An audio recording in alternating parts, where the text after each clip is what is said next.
parler beaucoup, manger l'argent, voyager beaucoup seulement, mais travailler beaucoup, créer des choses, emploi des jeunes, non, non, non. Les dirigeants africains, les dirigeants sont comme ça. Les grandes gueules.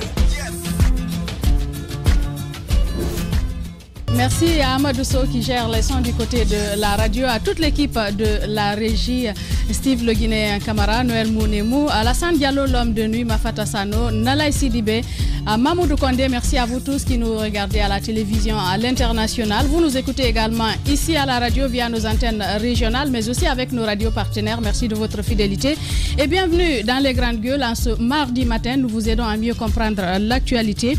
La Guinée en pleine transition, l'occasion de poser le débat sur l'avenir du pays qui pratique depuis des décennies un régime présidentiel fort.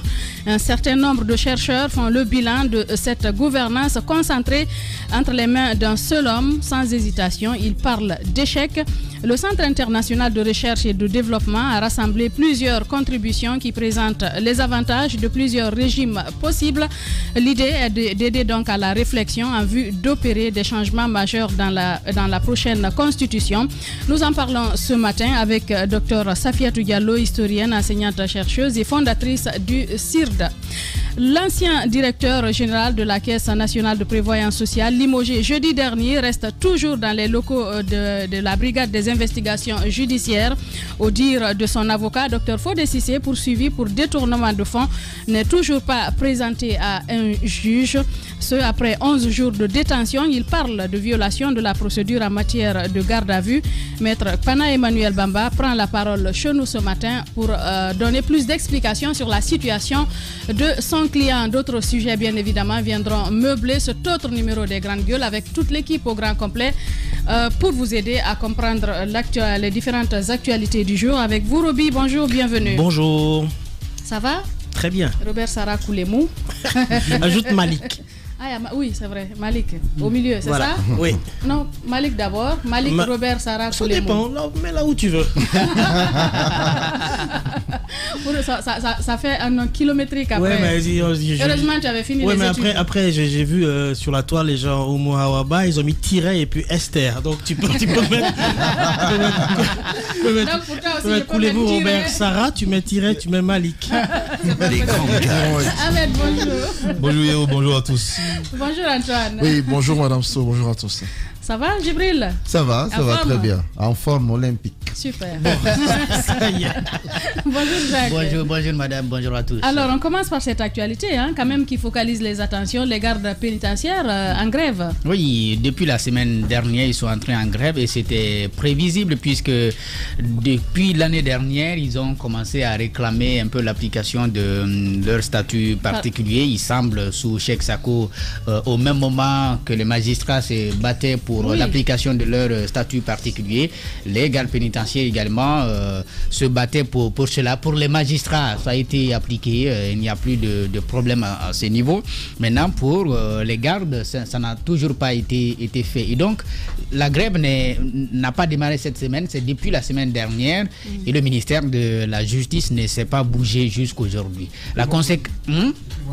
Oui, depuis vendredi. La conséquence de cela, c'est que beaucoup de prévenus qui sont aujourd'hui à la maison centrale ne peuvent pas sortir. Il y a le dossier, par exemple, des Kassouri qui devrait reprendre aujourd'hui, puisqu'ils ont accepté de se mettre finalement à la disposition d'un juge d'instruction. Mais ils ne peuvent pas sortir tant que la situation est en l'état.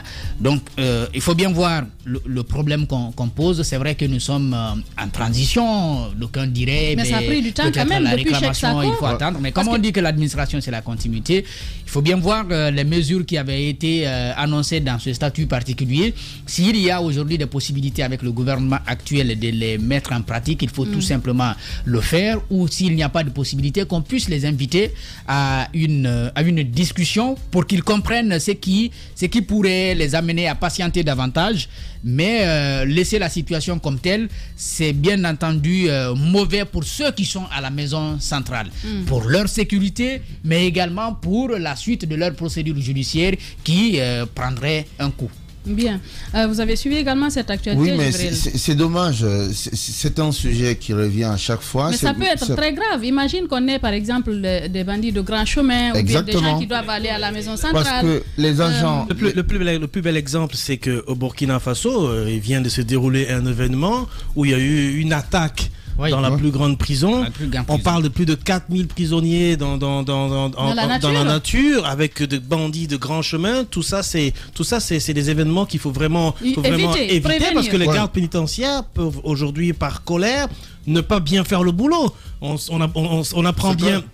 On apprend beaucoup de choses qui se passent à la maison centrale. On apprend même qu'il y a des bandits de grand chemin qu'on peut laisser libres le soir pour aller faire des opérations, revenir en accointance. Ça, c'est des informations qu'il faut vérifier.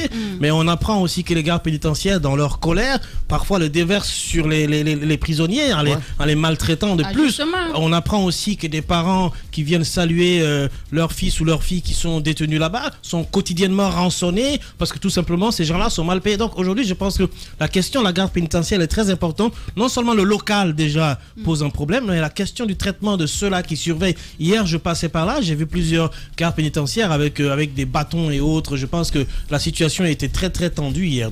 Ah oui, des bâtons. Je trouve. Comment ils appellent ça, les matraques. Les matraques. Okay. Je trouve que le traitement qui leur est réservé est unique parce que c'est quand même pas la première fois qu'on évoque ce sujet. C'est même devenu un serpent de mer il y a quelques années. Mais c'est à se demander pourquoi ça prend autant de temps. Parce que depuis Cheikh Sako, la situation des magistrats a été réglée. Pourquoi pas les gardes pénitentiaires? Pourquoi pas? Parce qu'en fait, les agents pénitentiaires, c'est quand même un maillon important dans la chaîne judiciaire et notamment dans l'administration carcérale. Et ce sont des gens qui sont extrêmement importants. Donc, je trouve assez douteux aujourd'hui que le ministère de la Justice ne se bouge pas sur cette question, alors qu'il y a un statut qui a été signé depuis belle lurette maintenant, parce que c'est un statut qui remonte à Cheikh Sako et qui s'en était d'ailleurs félicité ici même à l'antenne. Donc je ne comprends pas pourquoi cette lenteur, cette mise en pratique de ce statut prend du temps. Ce qui est sûr, c'est que ça risque de créer des frustrations parce que on comprend mal qu'on règle le problème des magistrats. Aujourd'hui, les magistrats, ils sont bien payés, ils sont bien lotis, ils sont... En tout cas, le traitement qui leur est réservé plaide en faveur d'une justice indépendante. Alors, si on veut la même chose aussi pour les agents pénitentiaires, bon, voilà, c'est souvent de l'utopie de parler de justice indépendante. C'est un souhait, c'est un idéal. C'est pas toujours le cas. Donc, si on souhaite avoir des agents pénitentiaires indépendants et surtout qui peuvent échapper aux sirènes de la corruption, parce que dans l'administration carcérale, il y a toujours des cas comme ça, eh bien, on n'a qu'à se bouger pour faire en sorte que ces gens retrouvent le traitement qu'ils méritent. Et c'est pas aujourd'hui le cas. Et c'est dommage, il faut bien le déplorer. Et on appelle le ministre de la Justice à se bouger sur cette question. Parce que c'est important. On a l'impression qu'on a un ministre de la Justice qui est, disons, vampirisé par les sorties médiatiques du procureur général, qui est complètement effacé, qui végète dans une forme d'immobilisme diffus. Non, c'est un Moriba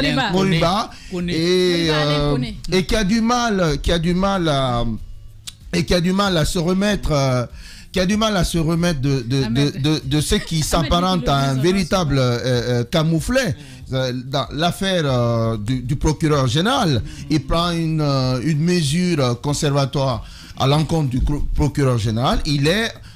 Cette mesure est retoquée par l'exécutif. On l'invite à rétablir le procureur dans ses fonctions. C'est un camouflet qu'il a du mal dont il a du mal à s'en remettre. Et aujourd'hui, on a un ministre qui est complètement effacé, Madame Yero, complètement vampirisé par un procureur qui prend de plus en plus de place. Mais c'est important. Faut pas jouer au catalyseur. Non, je suis pas en train de jouer au catalyseur. C'est pas du tout. On sait que entre les deux hommes, c'est pas la grande amitié. On a suivi les sorties médiatiques du procureur et qui ne fait que faire son travail. Oui, qui fait son travail et qui le fait excellemment. excellemment bien d'ailleurs.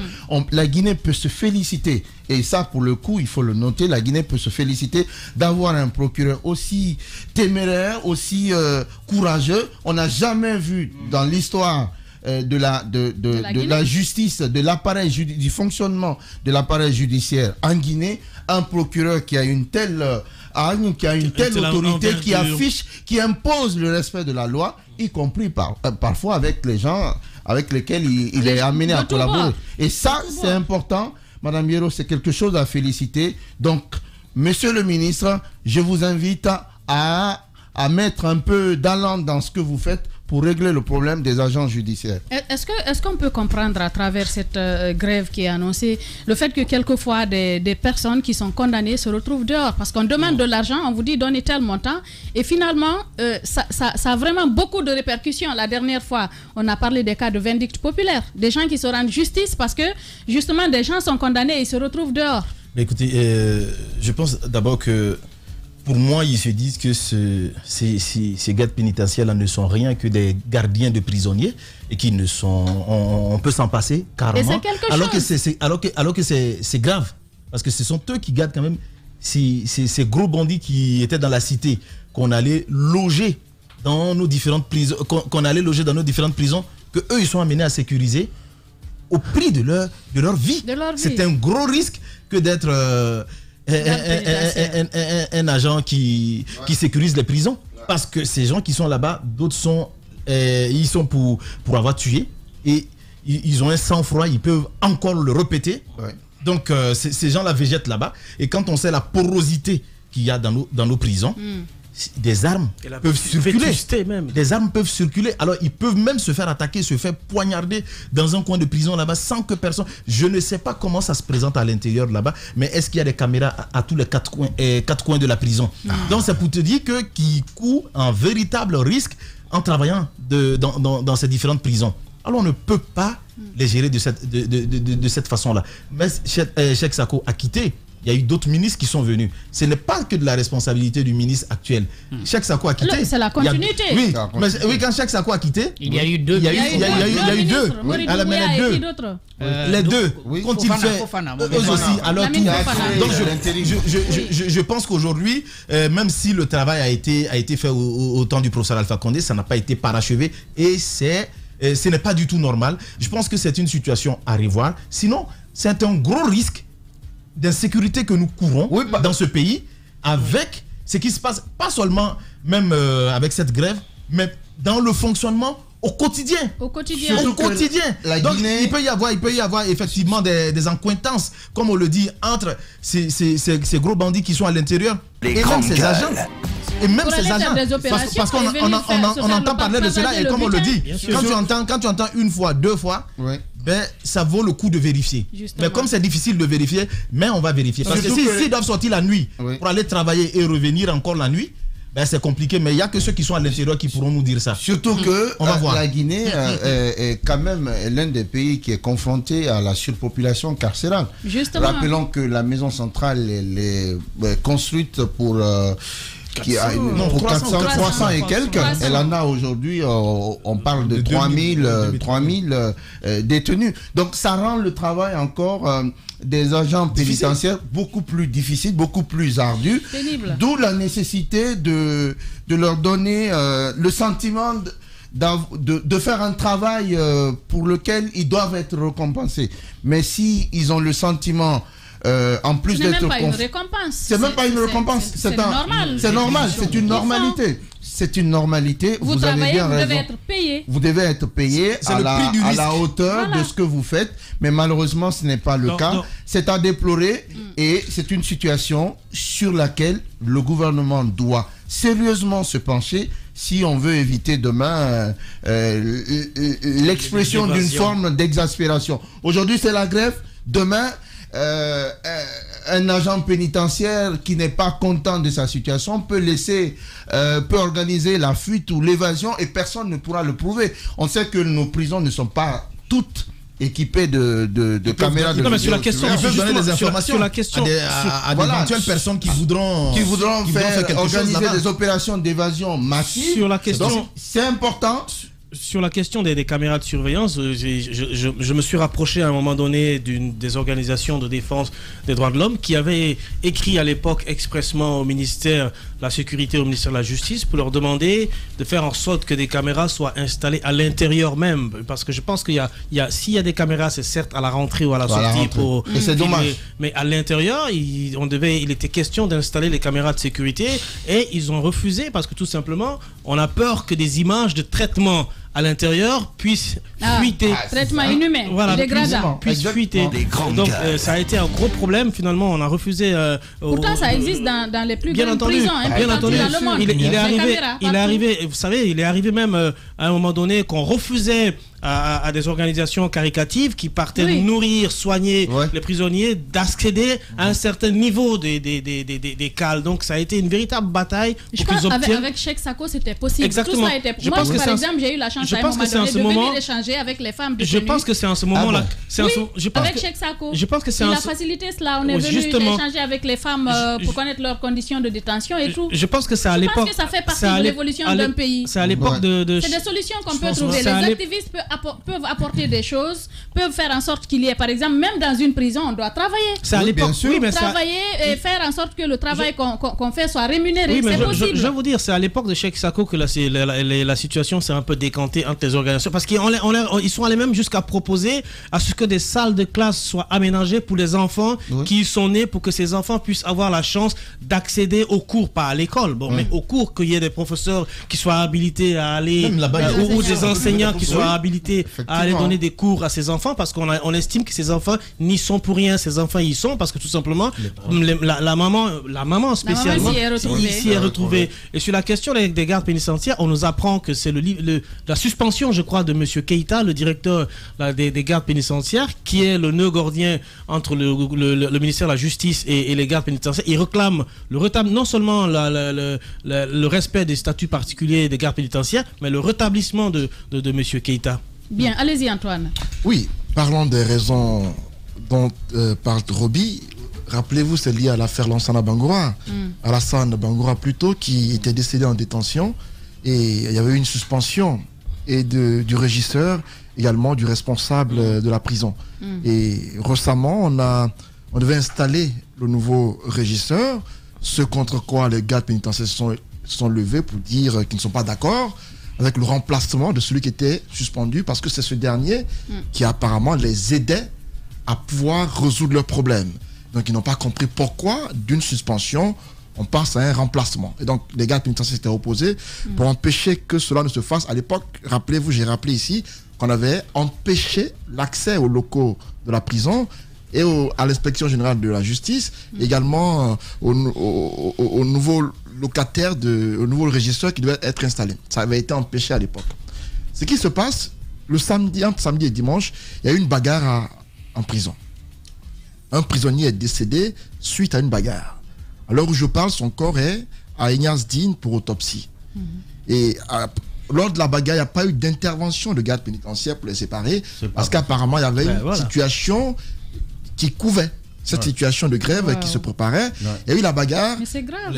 Le détenu a été poignardé, il est décédé. C'était entre samedi et dimanche. Oui, décédé, il est à Ignace Dine.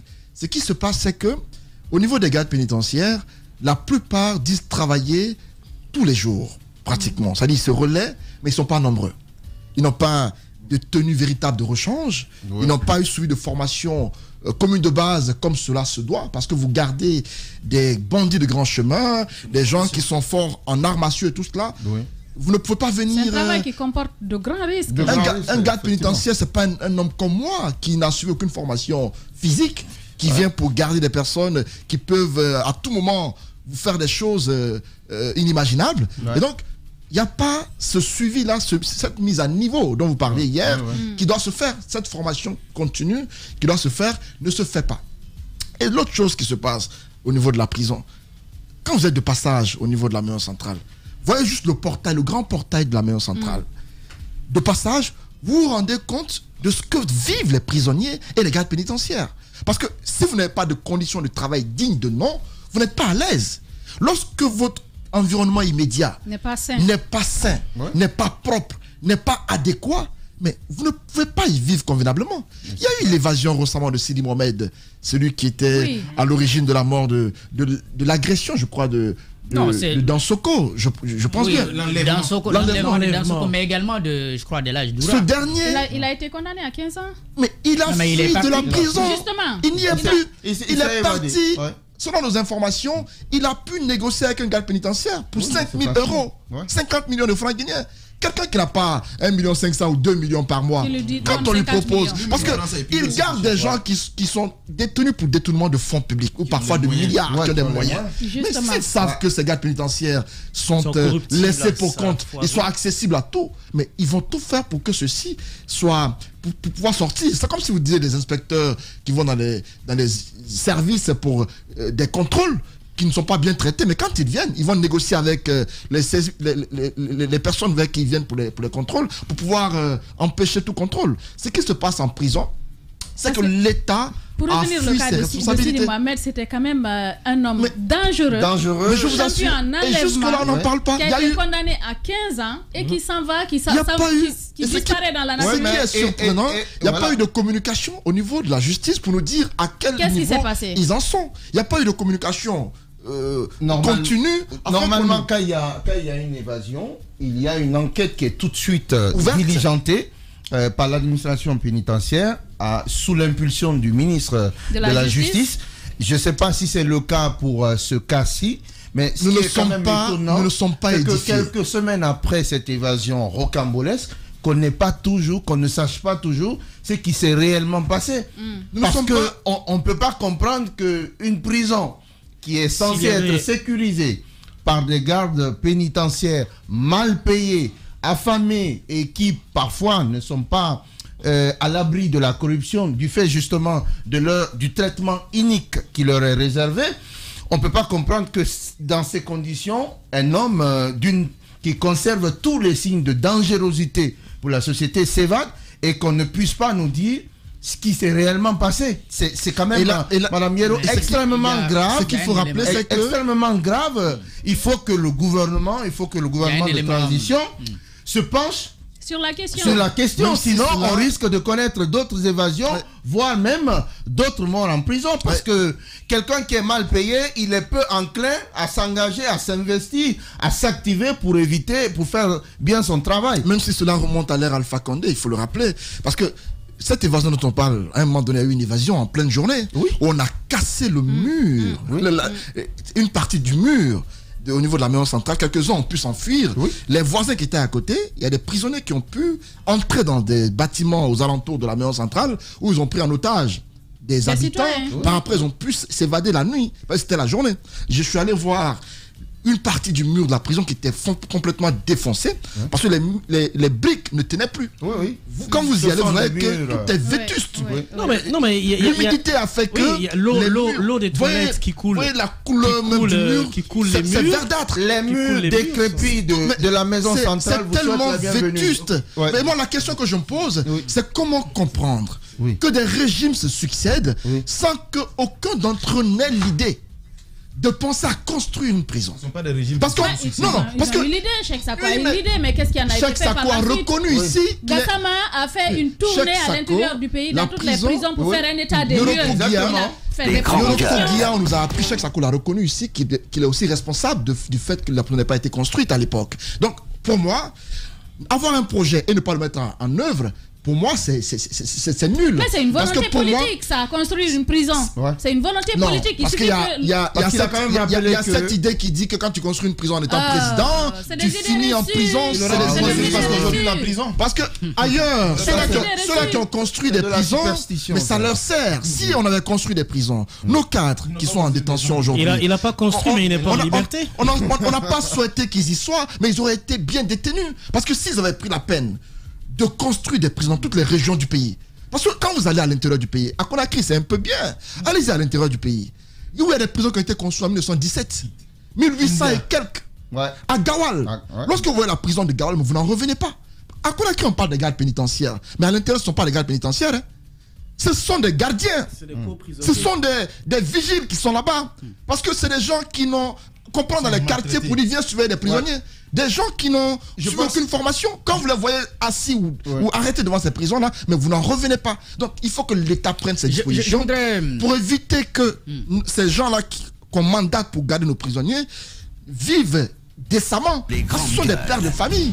Ils sont comme nous autres. On ne peut pas accepter que des gens gardent des prisonniers, des bandits de grand chemin ou des milliardaires et qu'ils meurent de froid. C'est pas possible. Je voudrais relever rapidement la suite de ce que j'ai déjà dit, puisque les victimes de toute cette situation, ce sont des détenus. Et vous avez parmi ces détenus des personnes qui ne sont pas condamnées. Des gens qui sont en détention préventive. Les victimes ne sont pas que ceux qui sont là-bas. Les victimes aussi, c'est nous. Parce que s'ils se retrouvent dehors, s'ils arrivent à s'enfuir, ils se retrouvent dans la cité, c'est un danger public. Moi, je ne parle pas d'évasion éventuelle. Je parle d'abord de ce qui peut se passer à l'intérieur de la maison centrale. Vous avez des personnes qui sont en prison, détention préventive. C'est ce qu'ils vont dire. Il n'y a pas de procès qui est organisé et qui détermine qu'ils sont coupables de quoi que ce soit. Clair, justement. Ces gens-là sont à la merci de, si vous voulez, de bandits de grand chemin, puisque finalement les gardes pénitentiaires ne sont pas là pour les sécuriser. Antoine relève ce qui se serait passé donc. C'est un détenu qui est poignardé. Je me dis donc, il y a des armes à l'intérieur. Ah ben oui. Justement. Ça veut dire qu'il y a des armes à l'intérieur et dans les mains des prisonniers. Il faut poser le débat. Parce que là, c'est une arme blanche qui est utilisée. C'est toute la politique carcérale qu'il faut revoir dans ce pays. Je pense qu'il y a au-delà du traitement, parce que en fait, la question du traitement des agents pénitentiaires nous a servi de prétexte pour élargir la réflexion sur la politique carcérale du gouvernement. Je pense que c'est une politique à revoir dans son entièreté. Non seulement sur le plan infrastructurel, il faut investir de l'argent, mais il faut investir également la gouvernance. Il faut se pencher sur la gouvernance de l'administration pénitentiaire, parce qu'aujourd'hui, cette gouvernance, elle pose question. On parle du traitement des agents pénitentiaires, mais il faut aussi se poser la question sur les infrastructures. On ne dispose aujourd'hui que d'une seule maison centrale pour un pays à Conakry. Qui date de quelle année? Des années 60? Oui, pour un pays qui a plus de 60 ans d'indépendance, c'est quand même assez grave, assez rachitique comme bilan en termes de politique carcérale. Donc il faut investir dans ce domaine aussi. Allez-y pour clore. S'ils ne peuvent pas construire, s'ils ne veulent pas construire, qu'ils demandent à un particulier de le faire pour leur offrir. Un particulier peut construire. Non, même pas leur offrir, mais ça peut être un business. Un opérateur on le paye. On le paye. C'est un appel que je lance aux opérateurs économiques. C'est un business. Vous pouvez construire une prison pour l'État. Pour chaque prisonnier. Oui, vous mettez en bail. Quand tu construis une prison, oui, non. Un opérateur économique, c'est des logements. Vous construisez, vous donnez à l'État et puis on vous paye par mois. Puisqu'ils ne veulent pas construire de prison, faites-le dans toutes les régions du pays. Donnez-leur cadeau et puis, bon, pas cadeau, ils n'ont qu'à payer par mois pour que vous ayez au moins des entrées d'argent. La maison centrale que nous disposons soit homologué par les instances internationales. Mais non, tu parles de ça. Il y a 3 minutes, tu dis que j'apprends aussi que c'est une évidence. La nourriture, même parfois, les écoles sont pas homologuées. des prisonniers qui viennent, parfois, il le partage avec les gardes pénitentiaires. Oui, lorsque quelqu'un vous nourrit, déjà si vous avez un détenu vous nourrit, ça c'est la famille. Oui, quand la famille envoie, le prisonnier avec qui vous partagez le repas, soyez sûr avec moi que vous n'êtes plus indépendant. C'est clair. C'est-à-dire, l'indépendance n'est plus là. Donc, il y a de fortes chances que parfois des amitiés naissent et qu'il y ait des complicités et qui finissent par des évasions spectaculaires. Et donc, ce qu'il faut dire, lui parlait du ministre de la Justice. Mais actuellement, on est en train de faire le bilan des ministères. J'apprends que hier, le Premier ministre était en train de clore la première évaluation. Oui, on apprend que aucun des ministres n'a eu la moyenne. La plupart des ministres, n'ont pas eu de moyenne. On a demandé à chacun de faire le bilan de ses actions depuis son arrivée. Mais si lui il a évalué les autres, parce que lui-même il a la moyenne. À part quelques-uns, il est quand même le premier des ministres. À part quelques-uns qui se comptent du bout des doigts, qui ont eu la moyenne. La plupart n'ont pas de moyenne. On est sur les enquêtes. Oui, ça pour dire que le ministre de la Justice ne soit pas surpris. En fait, il ne parle pas, il est effacé. Oui. La seule fois qu'il a parlé, c'est de nous appeler dans ce studio pour dire d'arrêter de donner la parole à Charles White. Ah ouais, mais c'est pas possible. Les grandes gueules. Alors, le ministre de la Justice est interpellé donc sur la situation de ces gardes pénitentiaires. Voilà ce qu'on pouvait essentiellement dire sur cette question. Les grandes gueules reviennent dans un instant. Les grandes gueules sur Espace, c'est la représentativité de la diversité de la société guinéenne. Ils n'ont jamais peur de défendre leurs idées. Entre débats animés, accrochages et éclats de rire, 2 heures de talk show pour parler, décrypter et débattre de l'actualité et des véritables préoccupations des Guinéens. De 9h à 11h sur Radio Espace et en simultané sur Espace TV. Voilà, merci à Sola Média qui relaie cette émission sur les réseaux sociaux. Vous le savez, l'émission interactive, vous pouvez donc nous écrire soit au 657 39 13 13. Si vous êtes à l'international, il vous suffira juste d'ajouter l'indicatif de la Guinée, le 00224, ou nous écrire sur Twitter, hashtag espace GG ou sur Facebook. Nous nous ferons le plaisir de relayer vos messages dans la deuxième partie. Merci à vous tous qui nous regardez à la télévision un peu partout dans le monde. Vous savez, vous pouvez également télécharger l'application Espace TV sur votre téléphone et vous pourrez certainement nous écouter ou nous regarder à la télévision. La Guinée en pleine transition, l'occasion de poser le débat sur l'avenir du pays qui pratique depuis des décennies un régime présidentiel fort. Un certain nombre de chercheurs font le bilan de cette gouvernance concentrée dans les mains d'un seul homme. Sans hésitation, il parle d'échec. Le Centre international de recherche et de développement a rassemblé plusieurs contributions qui présentent les avantages de plusieurs régimes possibles. L'idée est d'aider à la réflexion en vue d'opérer des changements majeurs dans la prochaine constitution. Nous en parlons ce matin, si tout va bien, avec Dr Safiatou Diallo. Elle est historienne, enseignante, chercheuse et fondatrice du CIRD. On en vient à cet autre sujet, l'hôpital Donka. On revient là-dessus, Jacques Lévaleno. Nous en parlions hier, plutôt avec Antoine cette fois-ci. Nous parlons donc de l'hôpital Donka, concession du CHU. Il y a du nouveau? Oui, il y a du nouveau. Il va nous dire, parce qu'on en a parlé hier, certainement, il y a du nouveau. La seule nouveauté, c'est qu'il va revenir à la raison. Non, là, je ne comprends plus rien. On a dit Antoine, vas-y, et puis monsieur... Non mais vas-y. La nouveauté, c'est quoi? Hier, je l'ai annoncé ici. J'ai dit que dans les heures qui suivent, dans les jours qui viennent, il n'est pas exclu qu'il y ait un soulèvement. La grève n'a pas commencé encore.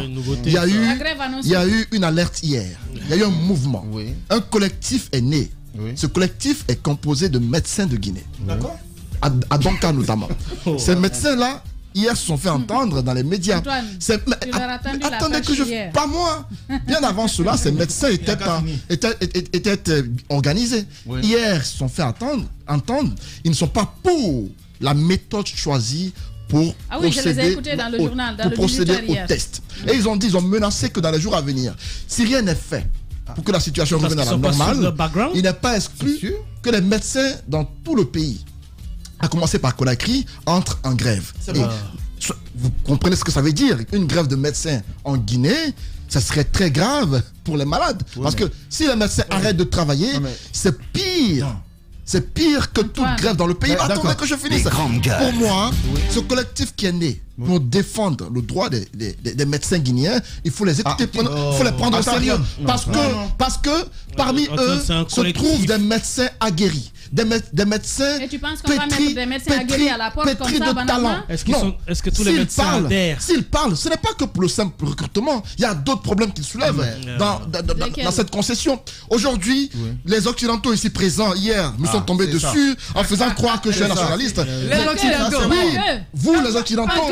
Oui, parce que vous êtes pour. Jacques n'est pas occidental, les gens occidentaux. À part Jacques, peut-être. Les trois autres. À part vous deux, les trois diasporas dans ce studio, hier, me sont tombés dessus pour dire que non, c'est pas normal. Je dis une chose. C'est bien, c'est bien de recruter. Oui. C'est bien de penser à rehausser le niveau de nos médecins, mais faites-le dans les règles de l'art. Faites en sorte qu'il n'y ait pas de frustration. Faites en sorte que les médecins qui ont longtemps servi ce pays ne partez pas comme des malpropres. Okay. Ne les jetez pas comme des personnes qui l'ont pas servi. La méthode choisie n'est pas la bonne. C'est ce que je veux dire. Commencé hier, c'est bon. Évitons que ça ne se poursuive parce que ça peut dégénérer. On t'a compris. Ce que je veux dire, Antoine, c'est que vous savez, je lui ai donné cet exemple, nous deux, mais je vais te donner aussi pour que les autres entendent. Puisqu'il n'a pas compris, je dis bien que par exemple dans un pays, vous avez l'armée qui est là. Parfois on organise un concours pour être de la garde présidentielle. Là c'est select, ce n'est pas fait pour tout le monde. C'est fait pour ceux qui sont endurants, qui ont une certaine compétence intellectuelle. C'est vraiment fait. C'est une sélection, c'est la crème de la crème. Ouais. Je suis désolé. Quand on crée parfois des troupes d'élite, c'est comme ça que ça se passe. Ouais. C'est pas parce que vous avez passé 50 ans dans l'armée que parce qu'on dit qu'on va créer une troupe d'élite, qu'on va venir vous prendre pour dire ah non, vous avez fait 50 ans, vous avez l'expérience. Non, ce n'est pas comme ça. Le concours, c'est dans ce sens. Aujourd'hui, on veut créer un CHU d'excellence. Ouais. Même dans la sous-région. C'est vrai qu'il y a des médecins. Nous avons du respect pour eux. Mais une fois dans ce pays, il faut que le mérite paye. Ouais. Vous avez des gens ou des citoyens qui ont étudié dans ce pays, qui ont une certaine compétence, mais qui n'ont jamais eu la chance de servir et de faire valoir leurs compétences dans ce pays parce qu'ils n'avaient pas ce qu'on appelle des relations. Si aujourd'hui, il y a cette opportunité de concourir, alors que ces gens-là vous disent quoi? Ils ne refusent pas le concours. Non, c'est la manière. Quand on confie, c'est la manière qui est dénoncée. Quand on confie la gestion d'une entité à un service donné, ce service est libre de mettre en place le principe d'adhésion. Les principes, voilà, effectivement, de recrutement. Oui. Donc, s'ils disent qu'il faut qu'il y ait tel ou tel type de concours, franchement, si vous avez confiance en vous, venez passer le concours. Si vous ne réussissez pas le concours, ça ne veut pas dire que vous n'êtes pas bon médecin ou que vous n'êtes pas médecin encore. Vous restez toujours médecin, mais là, vous ne rentrez pas par là. Vous allez ailleurs. C'est comme ça que ça se passe. On n'a pas dit qu'ils iront au chômage. Donc, quand on veut créer un système d'excellence, mais on a besoin des excellents. Je suis désolé. Parmi les cadres, il y a des colosses et il y a des gaillards. Très rapidement. C'est la vérité. Djibril, si tu peux. On s'est tous fait des vécus. Mais brièvement, il y a d'autres stratégies que je sais faire que tu ne sais pas faire. Aujourd'hui, on opère avec des sondes. Qui on opère avec des sondes à Conakry ici? Je pense que. Mais arrêtez un moment là. Je pense que. Voilà. Il y en a qui touchent le nerf sciatique. Je pense que le principe même du concours, c'est de créer des frustrés. Parce que le concours décante. Ouais. Et qui dit décanter, crée des frustrés. Donc Antoine, s'il te plaît. Normalement, ça ne devrait même pas créer des frustrés. Ça devrait permettre aux gens de se remettre en question, de se remettre à niveau. Oui, mais il faut d'abord être frustré pour avoir le courage de te remettre à niveau. Toutes les universités sont des universités, mais pour aller à la Sorbonne, c'est pas n'importe qui y va. Ou à Harvard. Même ici en Guinée, tous les lycées sont des lycées. Mais pour aller à l'école française ou aller dans un autre lycée que je connais, il faut être soumis à un test, à un concours strict. Donc je pense qu'aujourd'hui, je ne suis pas en train de dire qu'il n'y a pas de bons médecins parce qu'on est encore en vie. C'est l'impression qu'on a. Non, Antoine, permets-moi, c'est pas ce qu'on a dit. C'est pas ce qu'on a dit. Attends, non, écoute-moi. Bon médecin, nous le savons, mais quand même. Voilà, Ahmed vient de dire le mot. On a un bon médecin, on a excellent médecin, on a excellent médecin plus. Donc, on cherche des excellents médecins plus. Donc, encore une fois, je veux dire, il faut être sûr, si tu es sûr de ton background, tu n'as pas peur de passer un concours, un test. Je ne suis pas en train de dire, encore une fois, qu'il faut forcément mettre à la touche tous les médecins et ramener d'autres. Mais Antoine, ce qui reste clair, c'est que si on veut créer un hôpital d'excellence tel qu'il est présenté, je pense qu'un test strict doit être effectué pour que ces médecins puissent exercer au centre de moi, c'est quand même à se fendre l'âme quand j'écoute Antoine ce matin. Les bras m'en tombent, j'ai envie de dire. C'est vrai. Parce que... Non, mais c'est vrai. On avait oublié. Non, mais c'est vrai. On avait oublié que ton bras est longtemps tombé. Ton bras est longtemps tombé. Mais ils sont toujours accrochés à toi. Alors, plus sérieusement, on parlait hier de ce sujet. Je pense que c'est un faux débat qu'on fait à cette structure-là. organiser un test pour décanter, vous savez, le choix est par définition discriminatoire. Oui. On trie sur le volet, on organise un test. Pourquoi? C'est une décantation. Lui-même Antoine parlait de formation au niveau des gardes pénitentiaires tout à l'heure. Il parlait d'excellence et autres là. Mais lui-même, il ne vient pas d'organiser un concours. Exactement. Merci Madame Yoro. Exactement. Il fallait primer tous les journalistes. Antoine tient un raisonnement qui est à rebours. Et il tient un raisonnement qui est à rebout de ce que lui-même il fait. Parce que c'est quelqu'un qui promeut aussi l'excellence d'une certaine façon. Je pense que oui, on a une pratique médicale, je le disais tantôt, au risque de me répéter, c'est une pratique médicale qui se ringardise, qui ne se renouvelle pas, qui a tendance disons, à se fossiliser dans une forme de traditionnalisme creux, en fait. Parce que on a de bons médecins, mais on a des pratiques médicales qui... Oui. Je ne parle pas du personnel médical. Je dis qu'on a de très bons médecins. Cela est indéniable. Cela n'est pas à discuter. Mais les pratiques médicales doivent évoluer. Elles évoluent à travers le monde et nos médecins sur place doivent suivre ce modèle-là. Mais malheureusement, quand on va dans les hôpitaux guinéens, au regard de ce qu'on constate sur place, on a l'impression qu'on a plus que jamais besoin d'une touche exotique, Antoine, même si moi je viens de l'étranger, on a besoin de cette touche-là pour faire avancer la pratique médicale en Guinée. La preuve est qu'il a fallu qu'on t'évacue pour prendre soin de ton cœur. Voilà, ce que je sais pour ces médecins qui ne vont pas... Et puis ça va finir avec les faux business d'évacuation dans l'administration. Ils ne vont pas réussir au concours, ils pourront tout naturellement partir, il y a Kipé, mais il y a également Ignace Dine, et dans le projet du ministère de la Santé, c'est diriger les hôpitaux régionaux, en tout cas des capitales régionales, au niveau de Donkadava, au moins, pour pouvoir permettre, n'est-ce pas, de prendre en charge certaines maladies au niveau de nos régions, au lieu de se rabattre tout le temps sur Conakry. Là où peut-être je peux être d'accord avec ce collectif, c'est sur le contenu de la concession. Je crois qu'il faut le rendre public pour qu'on sache quels sont les objectifs qui sont assignés à ce concessionnaire. Au bout de 5 ans, qu'est-ce que la Guinée aura et comment le transfert de compétences va se faire. Je crois que ce sont des questions qu'il faut quand même débattre et qu'il faut mettre sur la place publique pour que l'opinion puisse comprendre, parce que c'est notre hôpital. Quel est le degré d'influence de ce collectif? Parce que moi, je serais plus d'accord quand on parle du syndicat qui a beaucoup plus d'ampleur et qui a beaucoup plus de porte-voix, mais un collectif... Je suis désolé, nous sommes contraints d'aller à la pause. Chacun, vous vous surchauffez dans la deuxième partie. Justement, nous parlerons de l'état de santé du président Alpha Condé, puisqu'on parle du CHU d'Onka. On fera certainement un lien. C'est dans 10 minutes sur Espace TV. Radio Espace Guinée. Les grandes gueules prônent un journalisme de construction démocratique au service de l'intérêt public. Les GG défendent la démocratie. Et la démocratie, c'est aussi des contre-pouvoirs. Nous bousculons un certain journalisme de gouvernement, un journalisme de cour, un journalisme qui est dans la révérence avec le pouvoir. Bienvenue chez vous, les GG sur Espace.